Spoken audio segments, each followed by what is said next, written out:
Հարգելի քաղաքացիներ, իրավաբան գործընկերներ, տնտեսավարողներ եւ շահագրգիռ հանրություն։ Վերջերս Արդարադատության նախարարությունը շրջանառեց վարչական դատավարության օրենսգրքում փոփոխություններ կատարելու մասին նախագիծը, որը մեդիա դաշտում եւ սոցիալական հարթակներում բուռն քննարկումների առիթ դարձավ։ Այդ քննարկումներն այսօր էլ շարունակվում են եւ շարունակվում են հատկապես պնդումները, թե նախագծով Արդարադատության նախարարությունը նպատակ է հետապնդել ստիպել մեր քաղաքացիներին եւ տնտեսավարողներին վճարել վարչական ակտերով նախատեսված տուգանքները, մինչեւ այդ վարչական ակտերը դատարանում բողոքարկելը կամ վճարել տուգանքները եւ սպասել, թե երբ դատարանը կկայացնի վերջնական դատական ակտ։ Վստահեցնում եմ, որ նման նպատակ չենք հետապնդել եւ օբյեկտիվորեն չենք էլ կարող հետապնդել։ Սիրելի մասնագետ գործընկերներ եւ քաղաքացիներ, հիշեցնեմ վարչարարության հիմունքների եւ վարչական վարույթի մասին օրենքի այն կարգավորումը, ըստ որի դրամական պահանջ կամ տուգանք պարունակող վարչական ակտը դատարանում բողոքարկվելուց հետո չի դառնում անբողոքարկելի եւ այդպիսինը դառնում է միայն վերջնական դատական ակտի կայացումից հետո։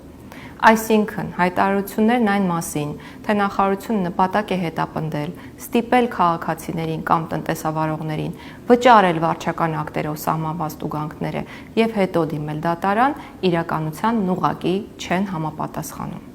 Այս համատեքստում կարող է հարց առաջանալ, թե ինչ նպատակ է հետապնդում ի վերջո նախագիծը։ Նախագծի նպատակն է պաշտպանել մեր քաղաքացիներին այն անբարեխիղճ անձանց գործողություններից, որոնք վտանգում են հանրային շահերը։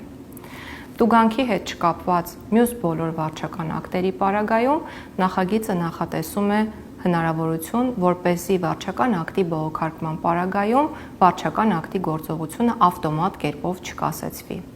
Այդ վարչական ակտերը կարող են վերաբերել տարբեր ոլորտներում գործունեություն իրականացնող անձանց։ Օրինակ, կարող են վերաբերել առերևույթ անբարեխիղճ ֆինանսական կազմակերպության գործունեության կասեցմանը, առերևույթ անբարեխիղճ սննդի օբյեկտի գործունեության կասեցմանը, առերևույթ անբարեխիղճ շինարարական կազմակերպության գործունեության կասեցմանը եւ այլն։ Ասվածն ամենևին չի նշանակում, որ այս բոլոր դեպքերում անձինք զրկված են լինելու վարչական ակտի գործողությունը կասեցնելու հնարավորությունից։